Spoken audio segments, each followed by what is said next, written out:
listening to the Patriot Nation Podcast.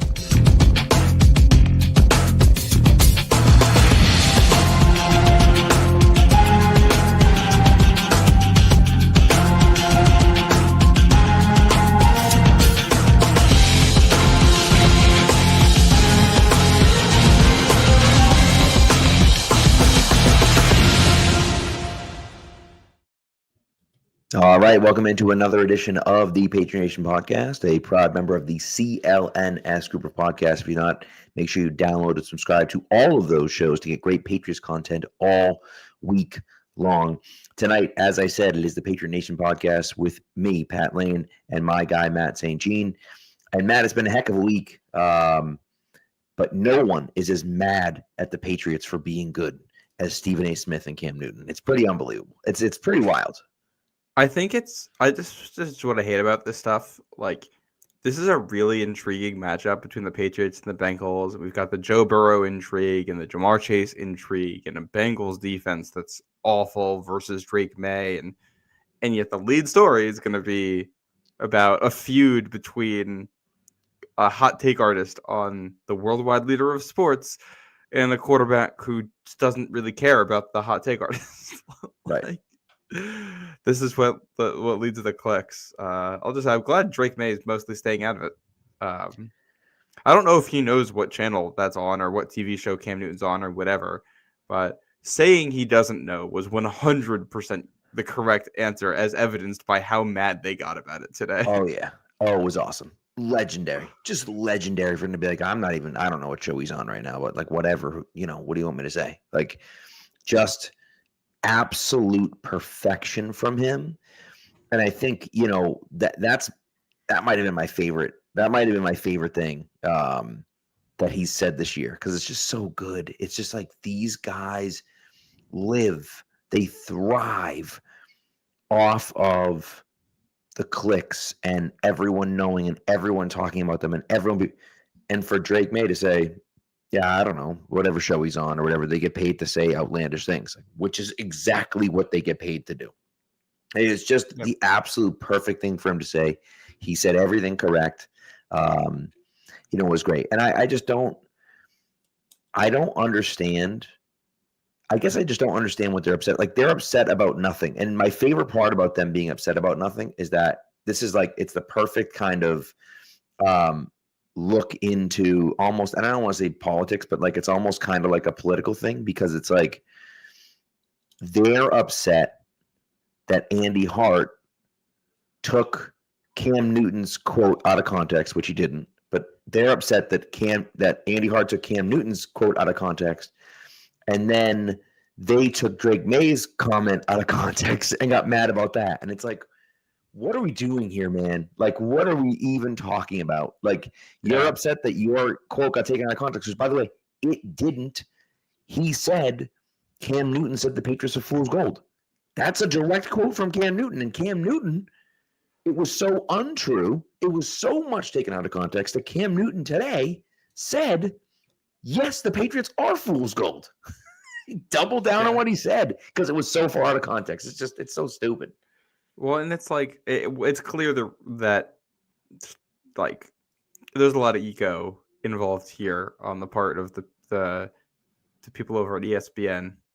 And that's why there's offense taken here. Yes. Because they can't imagine a world where people don't know who they are or what show they're on. And I get it. Like, their egos get fluffed quite a lot. They get paid a lot of money. They bring in a lot of viewers. Those viewers are just not really, for the most part, going to be the professional athletes they talk about, because why would they? First of all, they're in season. I'm guessing most of these guys are not consuming a lot of football content anyway. That's what they do for a living. They're not going to go home and put this on. But even if they did, I don't think this is really what they're turning on and taking seriously in any capacity, because everyone knows it's theater. It's a production here. And like, does anyone watch First Take? Like, does anyone I think it gets great ratings, but no, I understand that. But like, is it anything other than like the gym and barbershops and like are people at home watching First Take? First of all, who's at home in the morning watching First Take? I don't. Here's the thing. I think people watch First Take because it's easy to watch and it's on ESPN.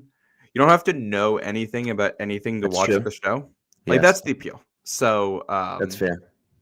and it's entertaining. I don't really watch it, but I get why people would enjoy it. It's entertaining. It's just that it's theater. Like, it's Yeah. not, the viewpoints are not held sincerely.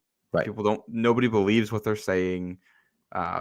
They're coming up with things that sound good when they're reduced to snippets and put on like social media, or that, they want to True. put a narrative of some kind for whatever reason. And, Yeah. it's, Yeah, it's it's just enjoyable, but, like, it's not to me. it's one of those funny things, and I don't get it. I just don't get it. Like, Stephen A does nothing for me. I think, he's I don't know.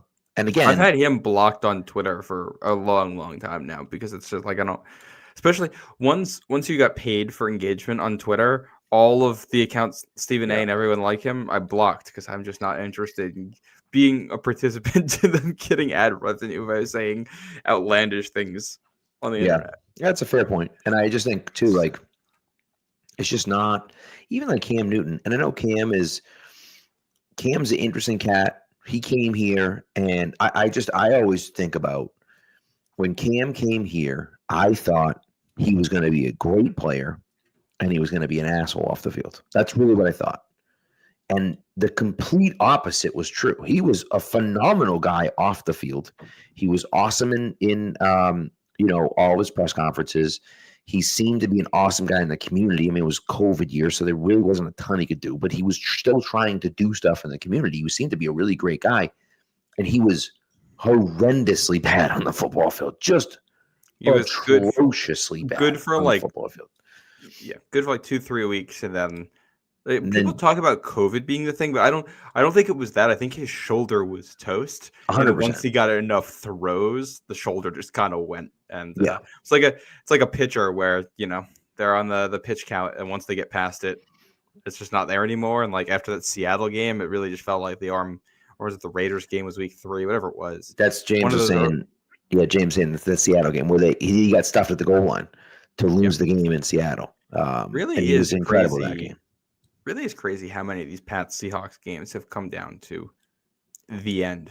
It's true. Like, it's because it's like the last 5 Patriot Seahawks games have come down to the final play. Yeah. It's wild. So yeah. Do we want to talk about little Patriots Bengals action here? Yeah, I think let's get into Patriots Bengals. First take. Thanks a lot. But we're all set with you, Cam and Stephen A and Ryan Clark. I will say Ryan Clark, shockingly, ? Ryan Clark was like the voice of reason. Which I was like, okay, that's interesting. You don't see that very often. But he was the voice of reason, talking about, Drake May, like, these guys are professional athletes. Like, they don't listen to us. They don't have to listen to us, and they probably don't listen to us. It's the middle of the season. So, and as you said, I'm happy that Drake is staying away from it. You just don't need to listen to any of that crap. Yeah.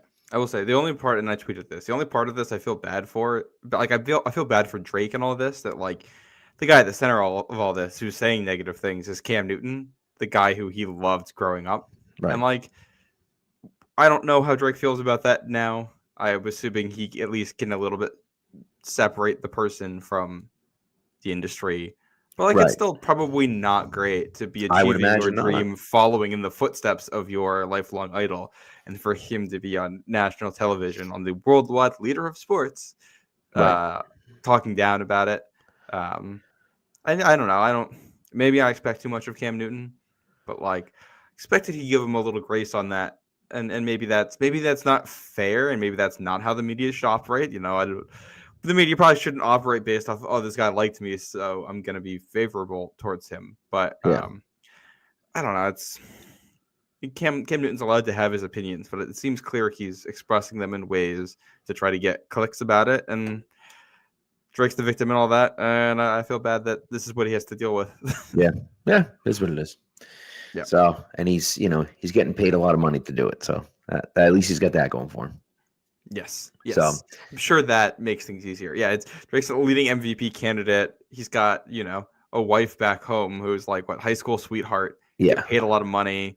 Yeah. Yeah, I think Drake's going to be okay. Yeah. There's good things going on. All right, let's get into this Bengals game. The Bengals, so the big story going to the Bengals game, and of course there's other stories going to the Bengals game, but the big story in my eyes is Joe Burrow. Yeah. And Joe Burrow, who practiced a little bit last week, we weren't sure if he was going to play this week or not. It looks like with 2 straight full participant days that he's going to be playing on Sunday. I think the Bengals are insane to trot him out there on Sunday. It's just my personal opinion. I think they're nuts. If they weren't playing a game on Thursday, I wouldn't necessarily think that. But you're going to put a guy out there that's recovering from a foot injury. You're going to put him out there and then ask him on 3 days recovery to go back out and play again on Thursday. You're just asking for him to get injured again. And I think that's silly, in my opinion. And maybe it doesn't matter. Maybe it's, whatever. But if I were a Bengals fan, I would be happy that we're seeing him, obviously, but upset that, we're risking him getting re-injured. I guess I don't see it that way personally, just because he has been ramping up to this. He had the surgery a long time ago. He's been going through recovery. If he's healthy enough to practice fully, then why shouldn't he be in the game? If he's healthy enough to practice fully, he's healthy enough to recover for Thursday Night Football like every other player, right? That's fair. That should be what they're saying. And they are on the verge of being eliminated from the playoffs here. They're 3 games back from the division with 7 to play and with a couple big divisional tilts in there. They kind of need to win every game they can get. I think the time to rest Joe Burrow is if you lose this week and you lose Thursday, and it becomes pretty clear that you're out of it. Shut him down for the rest of the year. Yeah. Yeah, I think that's the time that you consider doing it. And I like the other part of this, it's easy for us to say, oh, shut him down. Don't let him take the risk. These guys aren't really wired like that. Well, that's also true. Well, to me, the signature Joe Burrow moment is in college when he threw that pick and the dude for UCF absolutely rocks him, and he gets back off after it and everything. This is who Joe Burrow's always been. He's always been a feisty guy who's gonna take hits and try to bounce back. And right, he's not wired like a guy who's gonna be cleared to play and then not play football. He's good. It's even to the point where I think if they were eliminated from the playoffs, he's going to try to play and he might still play. Fair point. It's a fair point. This is what these guys live to do. You don't want to see someone else doing your job out there. So I think he plays this, and all of this assumes that he is actually cleared. Because I will say, the description of him in the Wednesday practice as being a full participant did not sound like an actual full participant to me, and sounds an awful lot like what the Ravens were doing with Lamar Jackson when they claimed he was a full participant and then he was limited, because they said that he was a full participant even though he didn't get any 11-on-11 work on Wednesday. Yeah. Now I think that changed today on Thursday. They said he took the first team reps today on Thursday. So, but I do wonder if the Bengals are manipulating this a little bit. And if it is only one real practice Thursday, walk through Friday, that I think is a little bit more up in the air. But also, I don't know, he's been in the meetings, I assume. He's also played on this team in this offense since 2020. Yeah, he knows what he's doing. He knows the receivers. Mentally, you're not worried about a ramp-up time. You're just worried about the physicality of it. And if he's good enough to practice. Yeah, it's good enough to play. If that's the case, you're right. So, but yeah, this I'll tell you, this Bengals defense, we're watching this Thursday night game at the same time. This Bengals defense is not like this Texans defense. This Texans defense is relentless and nasty, and they come after you hard. And the Bengals defense, I have stats on this. Okay, let's just go to the stats, because I just feel like the explanation is never going to be quite as, you can't even comprehend how bad they are. Yeah. Okay. So, what's the most important thing in football, Pat? It's scoring, right? Usually. The Cincinnati Bengals rank last by points allowed as a team. But some of you may say, hey, maybe they're unlucky. let's look to someone who's going to watch them play and grade the film and see how they play. Cincinnati Bengals rank last by PFF grade as a defense. Let's say, hold on, PFF's not a Bible. Like, it's maybe they're just unlucky and maybe PFF's getting it wrong. Maybe let's look at the advanced metrics. So the Cincinnati Bengals defense ranks last by EPA per play and last by success rate in the NFL. They are, according to PFF. Oh, and they're also second worst by yardage. Only the Commanders are worst by yardage. They have the worst run defense, the worst tackling, and the sixth worst coverage, according to PFF. It's unbelievable. And it is, it's a nightmare. They're second level. The linebackers are just atrocious. It's so bad. It's unreal. It's really unreal. And you talk about the Commanders. The Commanders are a team that lost by 21 plus points. 4 straight games. Yeah. And so that's who they're worse than. And, if you want to go by, yards, second worst. That's the only team worse than them. So it's really unbelievable. And the Bengals D is just atrocious. It seems like Kayshon Boutte's going to be coming back as well, which I think will be a boost for this offense, for the Patriots offense. And it's just like, there's nothing the Bengals defense does well. Like, nothing they do well. But their pass rush is okay-ish when Trey Hendrickson plays. Right. And he hasn't been playing, and he's not playing on Sunday. So, it's just like you have a hard time even finding it. Again, this comes back to don't shoot yourself in the foot. Just don't shoot yourself in the foot, and you'll be fine. Yeah. But Pat, I know I told you before the show that I had a stat I was going to read on air. Yes. That was not the one. Oh, my Lord. There's another one? So I got another one for you. So for context here, the Cincinnati Bengals are 3-7. For the math experts out there, that means they've played 10 games this year. Mm-hmm. In the 10 games, they've allowed 40 or more points twice. Okay. They have allowed 30 or more points 6 times. Jesus. They have allowed 27 or more points 9 times. That is correct. There's only one game this season where the Bengals have not allowed 27 or more points. That was when they allowed 16 in week 1 to the Cleveland Browns, who had Joe Flacco at quarterback, who's going to be the guy who goes for the Bengals on Sunday if Burrow can't go. That's unbelievable. And Pat, that's not the stat that I was talking Jesus. about. Well, you want to hear. We're going to get a little more advanced at this point. We're going to get into some advanced metrics. But I saw this in the Football Insights Twitter account. So, for those who know, personnel in the NFL, base defense. That's going to be, that's when you get your linebackers, your bigger guys out there. The goal is to stop the run. Cincinnati Bengals are second worst in the NFL at defending the run with their base defense on the field this year. But at least, but you can put your nickel and dime defenses out there to stop the pass. Get some guys in the secondary out there, some lighter bodies.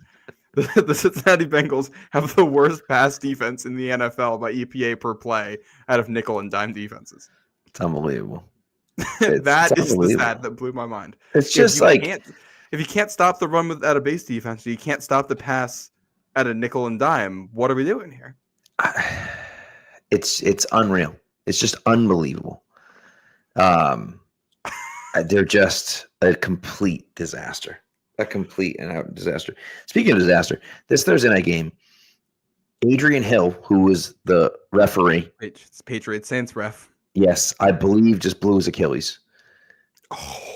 Like behind the play, just like you could see him like limp off, and then he took the card out. He was sitting on the card, but he took the card out, and they basically they had guys under his arms basically helping him off the field.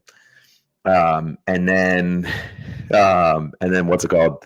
And then Harrison just got hurt for the Bills, who just came back. Their rookie corner. Now I don't know how long he's gonna be out for, but who knows? But he was just writhing in pain on the ground. So it's just a ton of guys have gotten hurt today. In and out. Shakir went out, came back. Deion Dawkins went out, came back. Will Anderson went out, came back. So guys are getting banged up. They may not be out, but Terrell Bernard broke his arm. Like almost certainly broke his arm. Like had his arm like this, like making a tackle, and Matt Milano came in and hit him like with his helmet directly in the elbow. And I was like, yeah, well, that's a broken arm. It's funny because I know we talk about the idea of more injuries during Thursday night football. None of the things we've described have anything to do with this being like a short rest. This is just freak football. Yeah. I know the Bills have had 4 different players pulled for concussion checks tonight. Yeah. Thurston was one of them. I think he's back in now. Right. I'm actually not sure. Never mind. I misread a tweet, so ignore that. Oh, okay. Yeah. So it's brutal. We also have not mentioned one of the other big stories for this Sunday. Let's hear it. Jamar Chase. Oh my Lord, dude. Yes. That's where we're at with this, is that the Bengals going to be without the best player on their offense when Joe Burrow is down in Jamar Chase. For spitting at Jalen Ramsey last week. Oh, no, Matt. He wasn't spitting at him. If he was actually spitting at him, he would have spit in his face, not on his jersey, obviously. What an incredible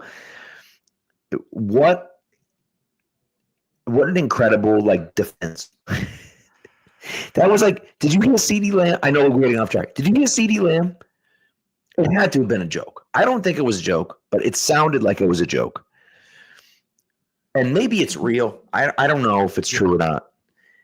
But I don't know what you're talking about. Somebody, I saw a tweet that said Jamar Chase, that CeeDee Lamb said him and Pickens missed curfew because they were out at dinner. Yeah. And then he said the reports of me throwing up weren't true. I can hold my liquor. That's electric, to be honest. What? That's Devo.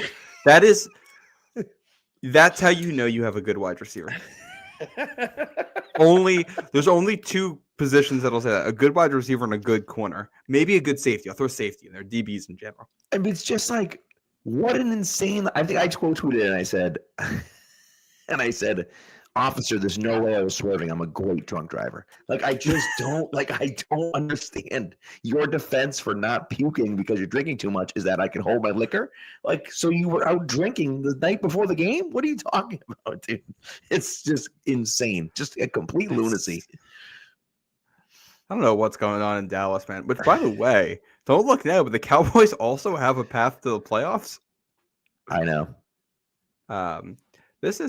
Maybe it's just that the Patriots are good now, but like this season has been so exciting to me. And looking at this playoff race and the way it could shape up over the next 7 weeks, I can't wait to see how this plays out, because there's just such a combination of, good quarterbacks on teams that haven't been able to win games and unlucky teams trying to bounce back. And like, if the Cowboys made a push, that'd be electric. If the Texans with this defense made a push, that would be electric. Can the Colts hold on and keep it going? Can the Broncos hold on and keep it going? Can the Patriots hold on and keep it going? Who comes out of the AFC North? Like, there's so many question marks. Everything's up for grabs, both in the AFC and the NFC. It just feels like everything's up for grabs. And the fun part about it too is that, the Colts are one of the best teams in the AFC. Like, we don't know what Daniel Jones is going to look like when he gets to the playoffs. I think he's still going to be good, but we don't know. Is he going to turn back into a pumpkin? I don't know. We don't know what he's going to look like later this month. Right. The Patriots are one of the best teams in the NFL. What are they going to look like when they get in the playoffs, or they play the Bills again, or they play the Ravens again, right? Like, it's so fascinating because there's so many unknowns. Even with the good teams, you're still sitting there saying, yeah, I don't know. I don't know what we're going to get from this team come playoff time. And so, the Chiefs are on the outside looking in right now, and, they'll probably make the playoffs, I would think, but they don't look like the same Chiefs. Now, maybe they can turn it on, but, they don't look like the same Chiefs. I think they're favored to win the AFC right now. I'm sure they are. And they're not even in the playoff picture. Right. I was listening to the Athletic podcast today, and they kind of did this exercise at the start of the year where they put out 10 teams that they thought were Super Bowl contenders before the season. Okay. And then they can adjust it throughout the season. But the rule is that once you pull a team off that list, they can't go back on. Got it. But if they started off the list, you could put them on. Yeah, but they have to replace someone, and whoever they're replacing. Got it. Okay. Yeah. And now that we're getting to Thanksgiving, they decided this week they're going to cut it down to 8. And we're at this weird spot where like they were going through all the teams, and it's like they all like the Patriots, the Broncos, the Colts, and there was no one they felt like they're like, yeah, the Chiefs are 5-5 and out of the playoffs right now. But I'm not going to say before Thanksgiving that we can pull them off to put one of these teams on. Right. It's same with Lamar Jackson and the Ravens. And it was just this weird, and that's how the year feels. Like, it feels like the best quarterbacks. Like, there's a world where the best quarterbacks in the NFL, based on track record and everything, end up with the 4, 5, and 6 seeds in the AFC. It's true. And one of them's gone after the first weekend, and the two winners are, if there's two winners, are both going to have to go on the road. Like, right. And there's almost a March Madness feel to it, where it's like, that team that gets hot, like one of these teams with a great quarterback might get hot late in the season, but then they're going to have to go on the road and pull some upsets to get to the Super Bowl. And how much does home field advantage matter? Like, and that was one of the things they talked about, is basically like, do you trust, let's say the Patriots get the 1 seed, do you trust the Patriots to win 2 home games, or the Chiefs to win 3 road games? Right. And I don't think there's an easy answer to that, given that once you pull a team off, you can't put them back on. I get why they're not putting any of the top, correct, the top 3 seeds in the AFC on. Yes. And that's yet, correct. Yeah. Yeah, it's interesting. That's a fascinating thought experiment. And again, it just goes to show, what, and I think Denver's a very good team. Yeah. But I still don't know. I am not, as PMT would say, I'm not a believer. I'm not there yet. He's played well, but I don't know if I'm bought in on Bo Nix yet. Well, I think if Bo Nix wins, it's probably going to be a 2015 Peyton Manning, 2000 Trent Dilfer. Could be. Yep. Who was Brad Johnson in 02? Brad Johnson in 02, yeah. Yep. Yeah, it might be one of those situations. And it's like, if you told me, like, I will say right now, I don't think Bo Nix is going to win a Super Bowl. But I will say, if you told me that Bo Nix is going to play in the Super Bowl and the Broncos are only going to allow 13 points, I would say Bo Nix can win a Super Bowl. Right. Yes. Yeah. Well, I do say, you look at the AFC versus the NFC right now, I don't know how many complete teams there are in the AFC. It's really hard to tell. Like, the Patriots are 5th. The defense is 5th in points allowed per drive. Like, statistically, the offense and defense are both pretty good result-wise. It's just, how does that translate to playing better teams? And, like, the Colts are offense-driven. The Broncos are defense-driven. Every other team is a very good quarterback and kind of an incomplete grade right now, basically. Sure. And it's like, there's definitely a world where we have all of this stuff that happens in the AFC and all of this drama, and all of it is to determine who gets blown out by the Rams, Eagles, or Seahawks in the Super Bowl. It's a good point. Man. And man, those Rams look real good right now. The Rams look really good, and that's, I think, and it just comes back to last week, right? Like, I just felt like the Rams and Seahawks are both really good, and then the Rams go out and thump the Seahawks, and you're like, oh, okay, so the Rams are that good. All right. So, and they still have a return trip. I think week 16 or 17, Seattle hosts the Rams. Yeah. Yep. So it's, that's going to be fast. We have all these. Well, that's the fun thing about football, is that you see that you get the one data point and how this matchup goes. And we're all like, all right, well, the Rams are better than the Seahawks. And we might believe that through Christmas. And then and then they play again and the Seahawks win. Right. Yeah. And it's like, all right.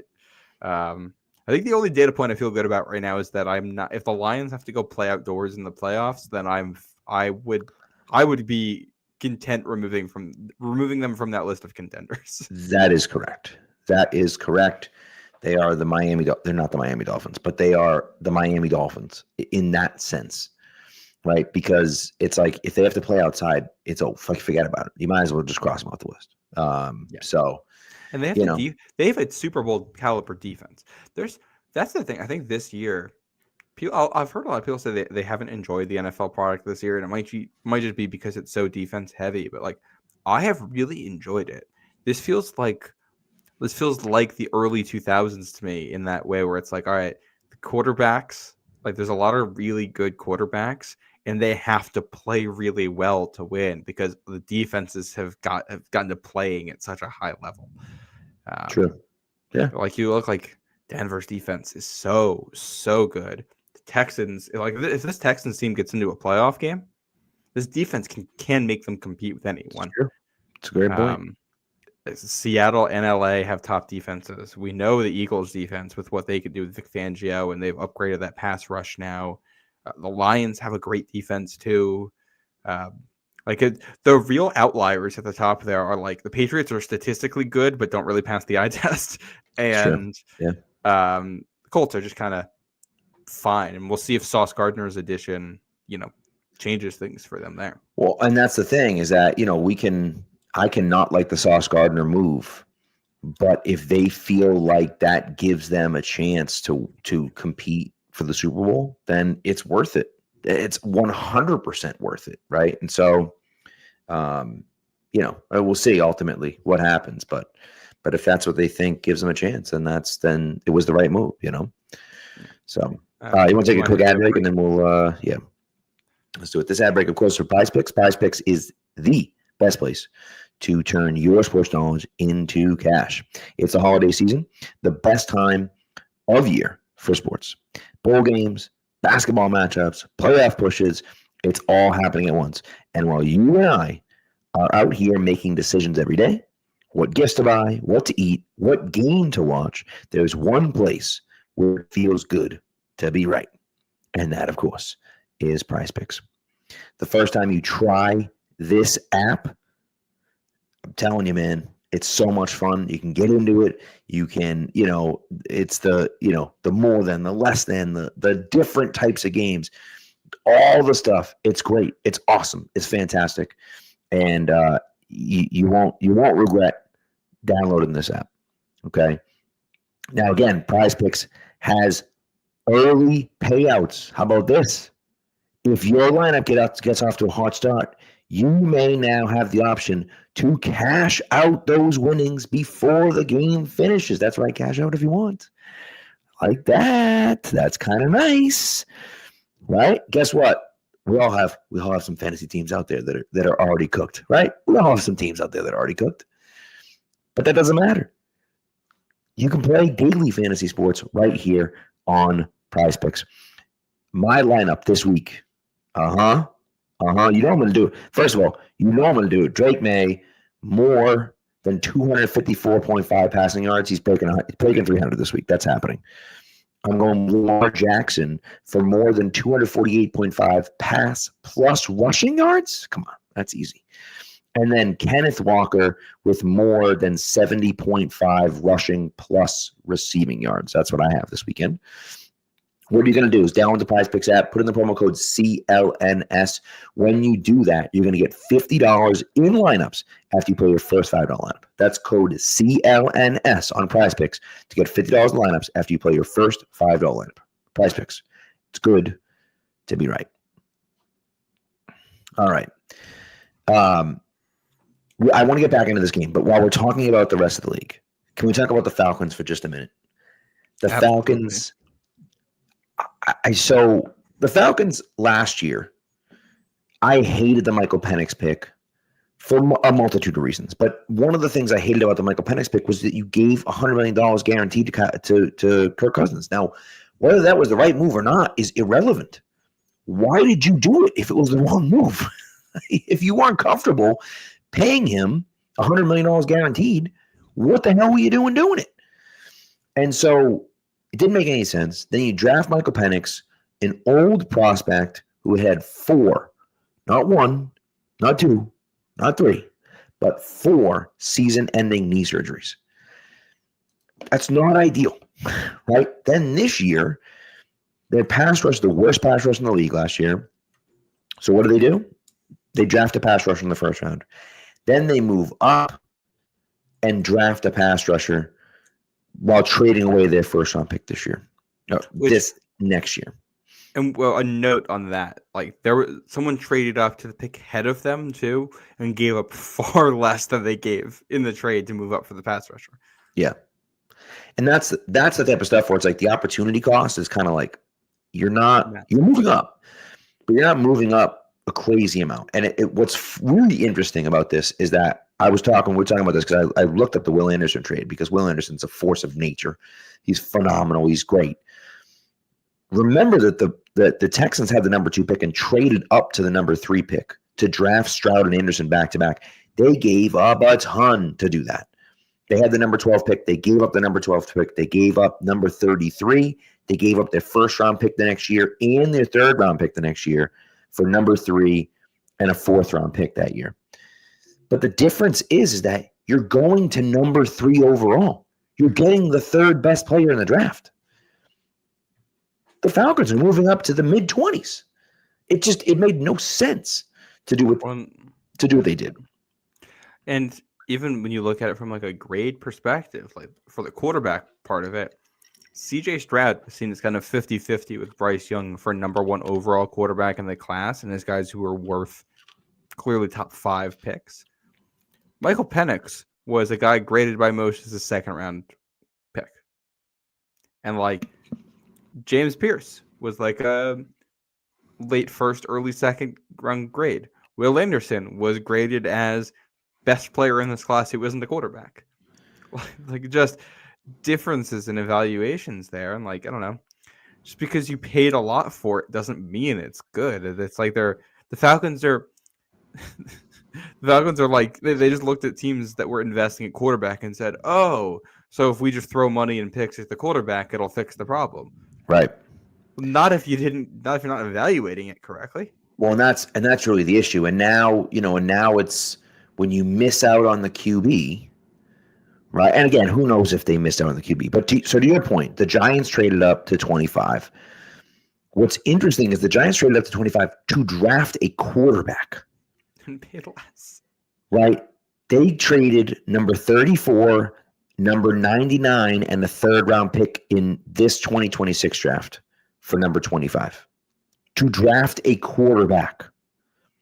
The Falcons traded 46, a 7th round pick this year, and a first round pick next year for a first and a third for 26 and a third round pick. So value wise, it's probably decently close.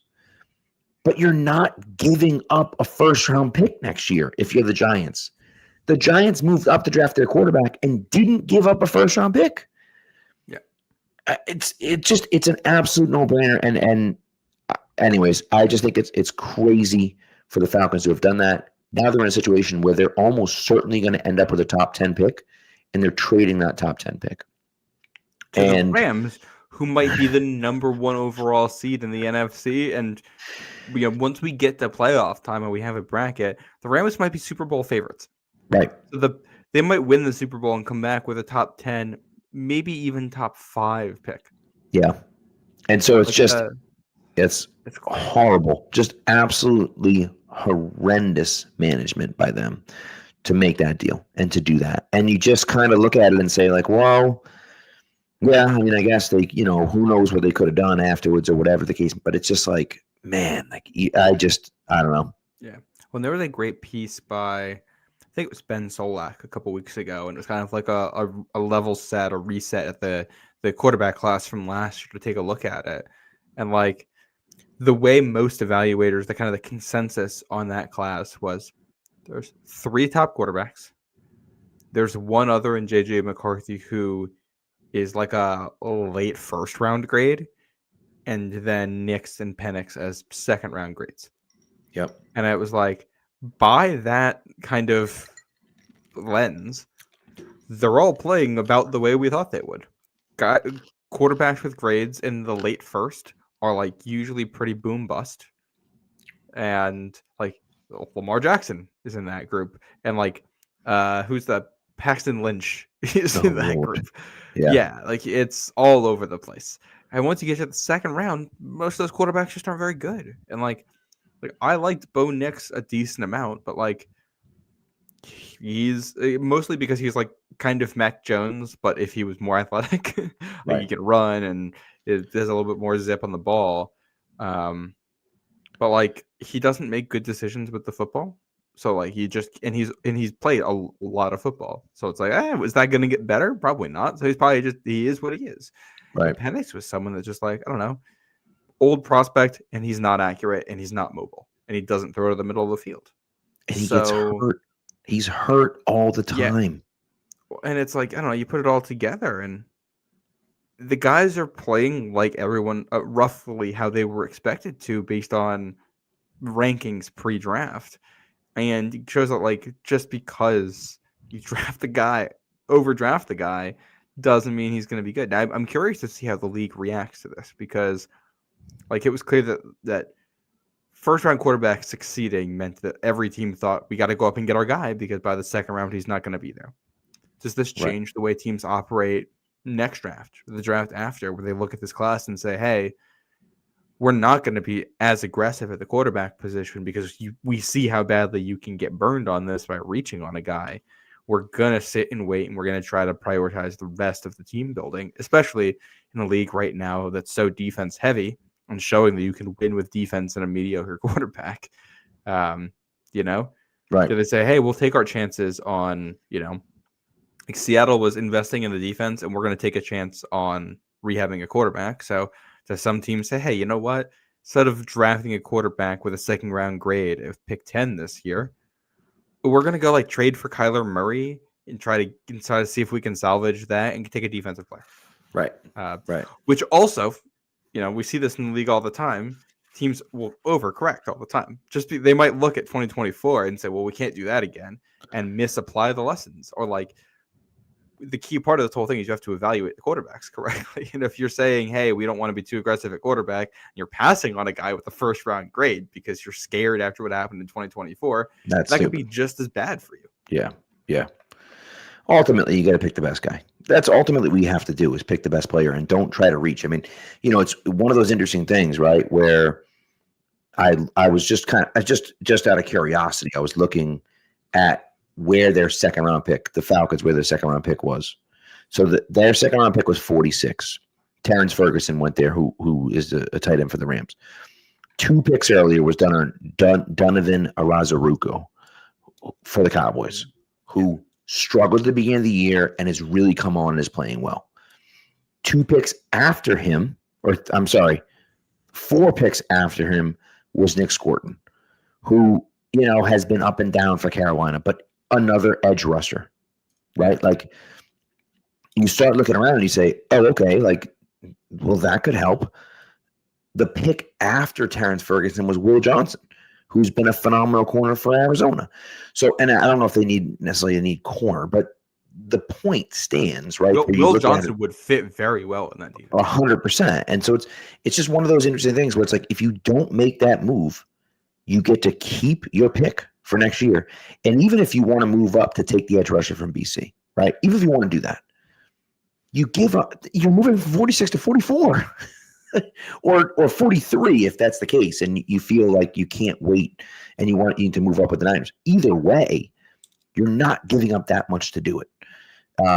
You know, and that's, so to me, it's about the opportunity cost and how much are you giving up based on who you could have had. Right. And so, you know, ultimately, it's the risk you pay for being a little too overconfident in your internal evaluations. I'm guessing here.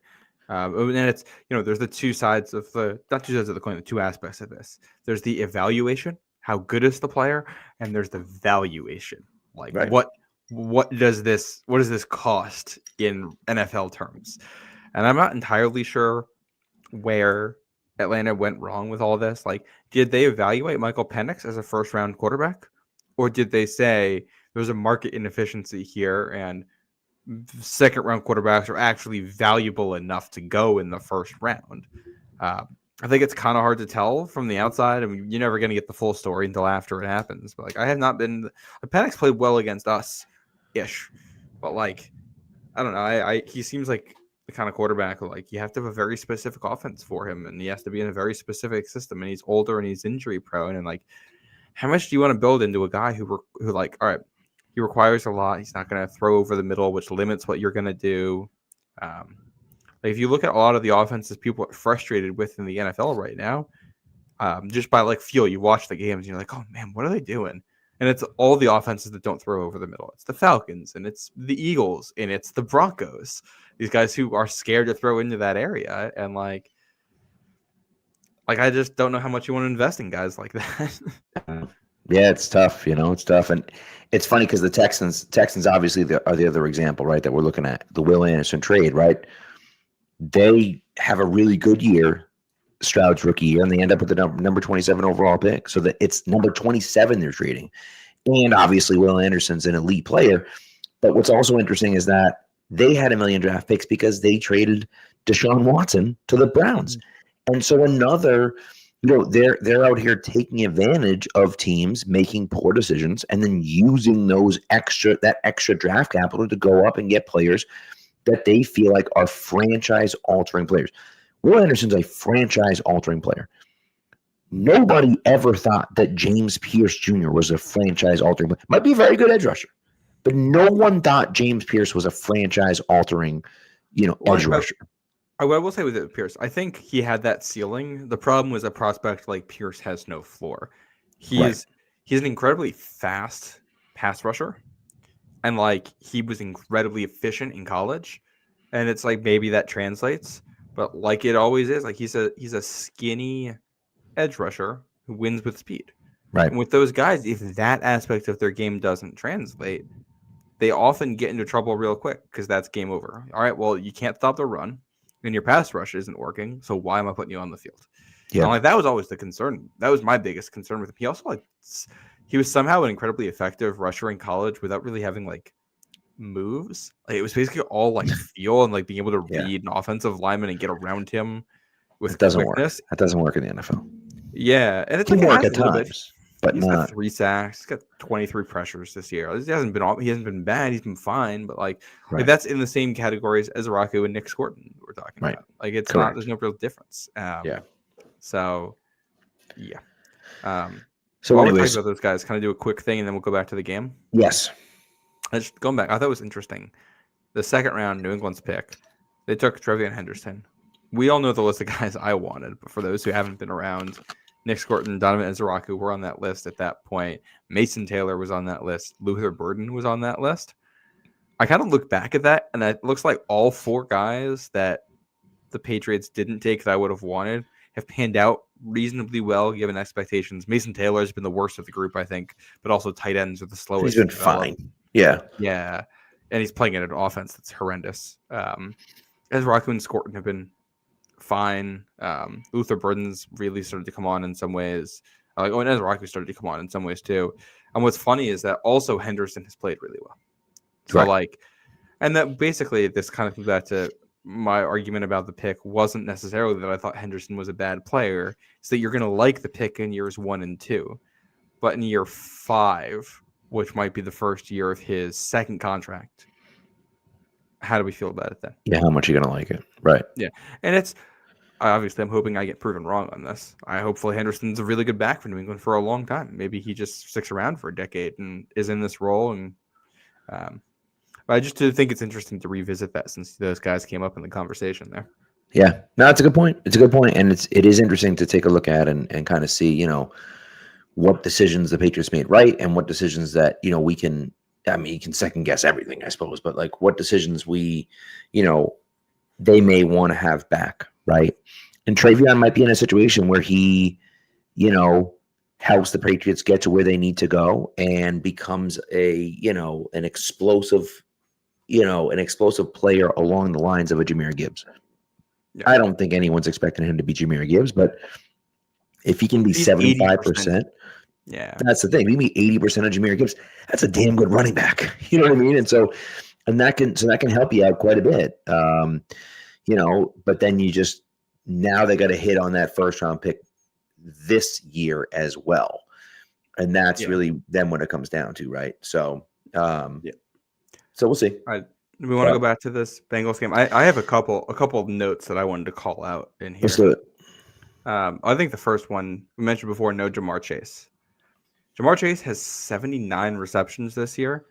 The next closest, I believe, is T. Higgins with 35. It might actually be, I think Chase Brown might have 39. I think Chase Brown actually might have more receptions, but they're all short yardage. I'll double check that number. But like for the top 2 receivers, it's Chase way ahead of everyone there. Let's see. Yeah, Chase Brown has 39 receptions. T. Higgins has 35. Noah Fant has 30.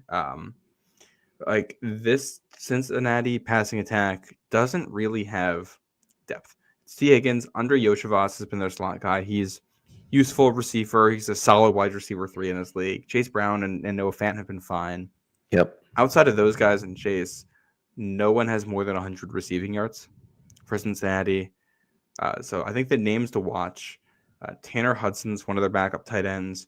Mike Gesicki he was designated to return from injured reserve and is also a full participant in practice. So he might play into this for them. And then Mitchell Tinsley, who's a UDFA in 2023, I believe, has been their wide receiver 4 this year. Oh, I know that is. Yeah. Yeah. He came on in like training camp. People were talking about him. There was some hype. There was some fantasy football hype about Michael Tinsley. Yeah. And then he played in 2 games for the Commanders without recording a stat, I believe. Okay. In 2023, and then didn't record anything last year. And now he's wide receiver 4 for the Bengals. Name not mentioned there is Jermaine Burton. Yeah. Their 3rd round pick last year, who has not suited up for a game yet. Who's been a healthy scratch most of the season, was actually sick last week and missed it, and he's back at practice now. So you have to assume he gets some kind of a look here. You would think. But like this is not an inspiring list of receivers. And this is the Bengals passing attack. Like Joe Flacco's not good when he's blitzed. If Joe Burrow is playing, you want to blitz the hell out of him early, I think, to test that foot and see how it's doing. And yeah, the Bengals line isn't good anyway. I think you want to blitz regardless, and these receivers are not scaring you out of that. I would agree. Yeah. So it's going to be interesting to see what the Patriots defense can do. I mean, first drive, for the love of God, that first drive is going to be a nightmare. Whoever the quarterback is. But I do think over the course of the game that the Patriots can at least slow them down enough. And the Bengals defense is bad enough that the Patriots should have no problem. Again, Drake May has not thrown for 100 yards in his career. If you've been on Twitter, 300. What did I say? 100? 100. Yeah, he's thrown for 100 a couple times. He has thrown for 100 just a few times, but he has not thrown for 300 yards in his career yet. As anyone on Twitter would know, because the Bills fans, that's all they have to cling on to right now. But as far as what the Patriots have, they're going to have that this game. I have to think that Drake May is going to throw for 300 yards in this game. Maybe he won't. And what's funny about it is that I almost hope he gets to 299 and they pull him anyways. And they're like, oh, we're up 28-3 or 28-10. And it's the 4th quarter and Drake May's got 295 yards and we're just going to sit him down for the rest of the game because we don't care about your stats. We literally don't. Could not care less about your stupid stats. Like nobody cares. So it is interesting. If I'm reading this right, only the Bengals as a defense have only allowed 1 300-yard passer this year, at least for net yards. I don't know about. Maybe they can't have that many sacks. I don't know. Close. Yeah. And that was actually Bo Nix and the Broncos. But the reason for that is just because they're giving up so many rushing yards. Right. It just doesn't matter. Yeah, you're just going to run it on them. I do think we should mention the Joe Flacco aspect in case Burrow doesn't go. Yep. Flacco, he's 1-4 in 5 starts with the Bengals. The Bengals have averaged 28.6 points per game in that stretch. Outrageous. It's outrageous. It's not fair. It's just not fair. No. That's an insane stat. What do you call it? They were 2-0 with Burrow, who got hurt week 2. Then they were going to just roll with Jake Browning, which I never understood that decision. It made absolutely no sense the whole time. Like, why are you just rolling with Jake Browning and pretending like everything's fine? It never made any sense. Well, I think he had been good in the system previously, and they thought maybe there's something here, and it became clear pretty quickly that was not the case. Yeah. 2 interesting stats on this Bengals. Well, one of them is kind of obvious, but they're 2nd in pass attempts and 32nd in rush attempts. Offensive line's not any good. Right. Ted Karras is on it, but their line's not good, and their defense is allowing so many points that there's basically no point in them running anyway. They have to throw. Yeah. So I don't think they're going to run the ball much on Sunday. They throw over the middle at the highest rate in the NFL. I'm going to guess it's partially a Joe Flacco stat, just an old guy ripping it over the middle. You would think, But yeah.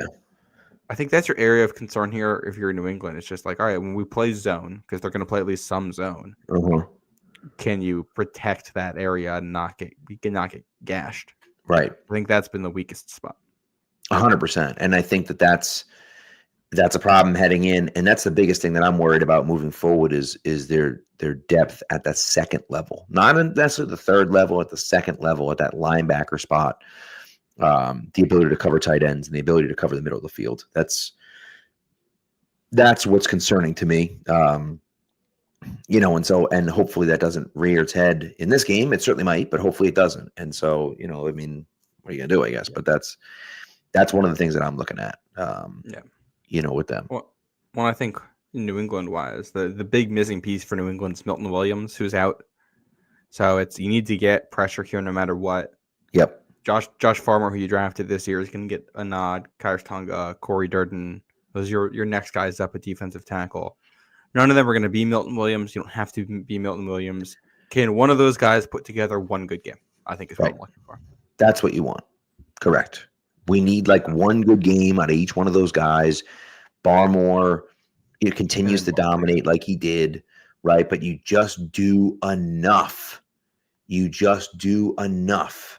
That you're able to slow the run down, stop the run, and kind of go from there. I think that's what you're looking for. And it just we'll see.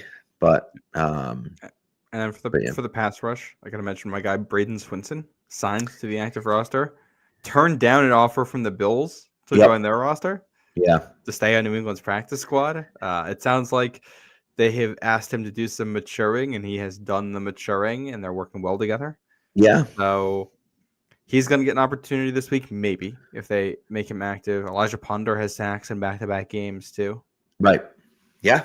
So he might have a shot. He's going to continue to get his opportunities. And this is one of the things that Vrabel has talked about consistently, whereas if you play well, you're going to get opportunities. And the better you do in those opportunities, the more opportunities you're going to get. Or, Del Pettis, he talked about last week. And so I think you'll see Elijah Ponder get more opportunities. And we'll see what happens with Braden Swinson. They also signed CJ Dupree to the active roster. Same situation. They were teams looking at him to sign him. And they said, well, we want to keep you around. Now, will they keep him active the whole year? Will he be active for any games? I don't know. But he's on the 53-man roster at this point. They obviously want to keep him around. I think one of the things that Dupree does well is run block.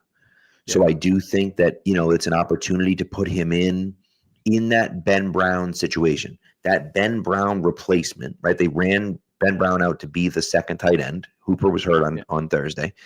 They ran him out to be the second tight end, the blocking tight end when they were running the ball.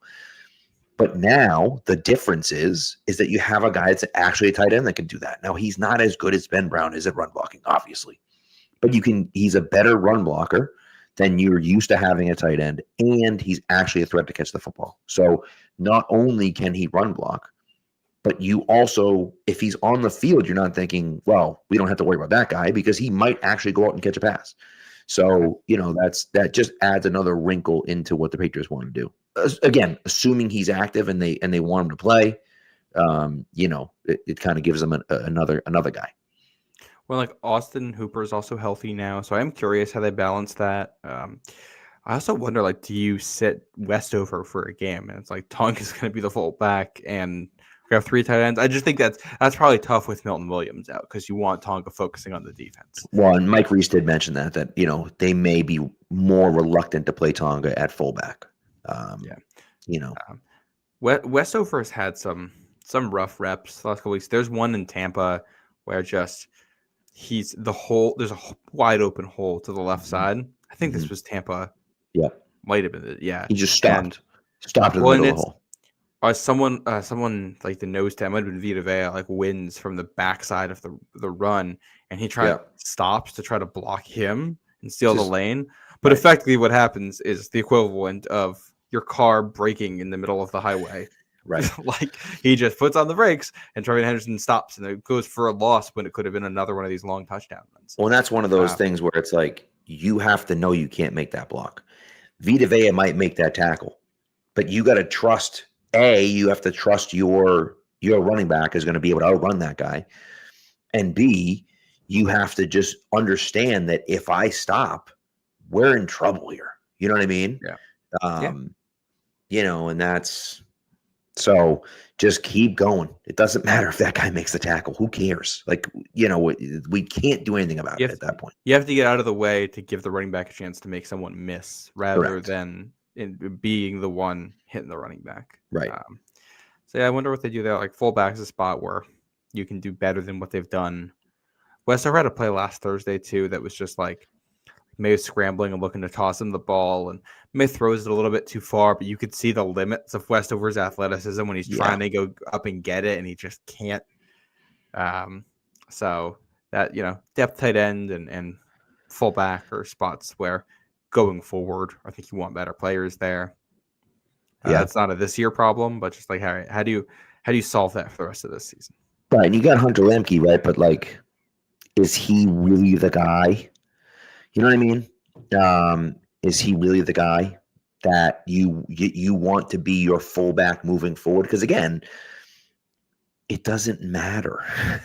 Like this year may not matter, but if you want that guy to be part of your offense, you have to be able to bring that guy in and bring him along and have him develop and grow. Right. And you want him to be good. You want him to be a good player. And I don't know if Hunter Lemke can do that. He looked really good in one day of practice and then was out. So we'll see, I guess. But for next year, we'll see what the returns are on that.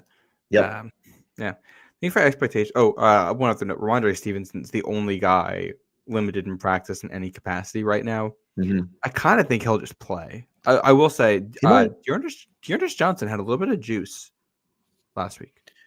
And he might be fine in that role. So we'll see what they do there. But like this Bengals team's awful.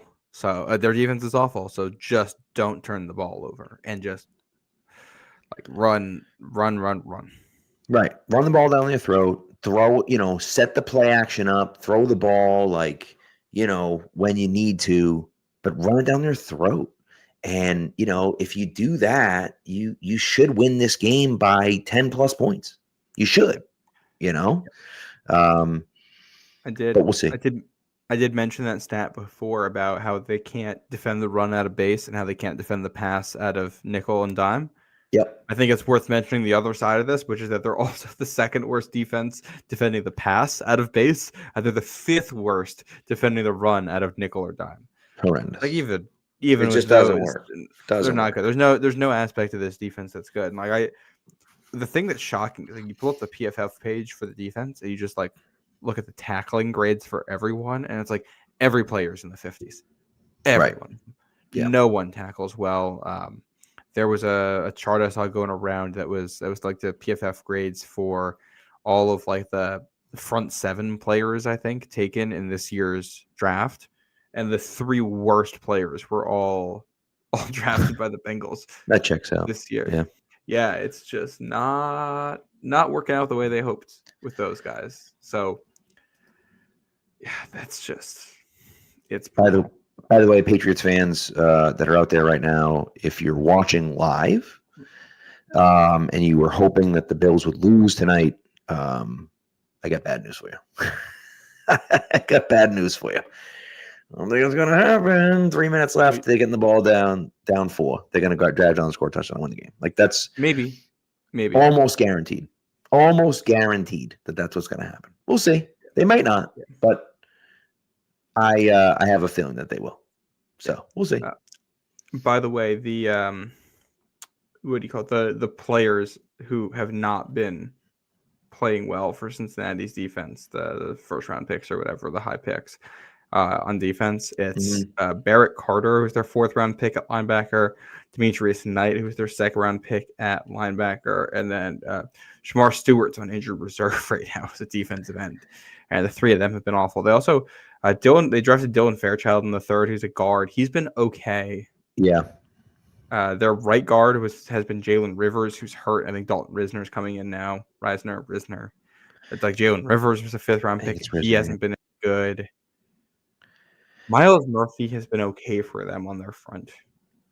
And it's like part of the problem that they have done is like their offensive line wasn't good, but they tried to fill it in with some guys like Amarius Mims is a guy that I kind of liked coming out of school. The problem with him is that he just was so raw coming out that he needed so much work, and it just hasn't happened. I mean, he's horrendous. He's ranked right now, his overall grade is 65th out of 76 tackles by PFF. It's just not what you're looking for. Just not what you're looking for. And it's a lot of that, like across the board for them. So it's like you should, even without Milton Williams, I think you're going to win on the defensive line. And it's basically, can their passing attack find something with Jamar Chase out? So even if Burrow plays, I think it's going to be tough for them. And if he's not going to be that mobile, then it makes it even more difficult. Yeah, then if that's how it's going to be, like, I'm just playing man free. We're going to play man coverage across the board. We're going to have a safety who might double Higgins in some moments. Otherwise, it's probably just going to play middle of the field. And we're going to bring 5-man rush. And we are going to have twists and stunts in line games because we don't think you can run. Like, the quarterback can't run. He's not mobile. So we don't really care if you get out of the pocket. Like, we're gonna win those. So why do we care about that? Right. Yeah. And T. Higgins is a good player, and Joe Burrow is a good quarterback if he plays, and Flacco's had a couple of really good games here. So, like, they might still get some on you. But they're going to need to score 30 to win. Cincinnati will. Well, that's what it comes down to. Right. Yeah. It's like, I don't care. Your defense can give up 20 in this one. I won't bat an eye. It's like, it won't matter. Because it's well, that's the other part of it. If the Patriots don't dominate offensively, then it's like, whoa, boy. Okay. If the Patriots lose like 21-17 or something like that, then you're like, oh, God, like, what are they doing? So. All right. Want to call this and go check out the end of this game? Yep. That's the end of that. We'll see you guys Sunday night. Thanks for tuning in, everyone. We appreciate it. Be good to each other and go Pats.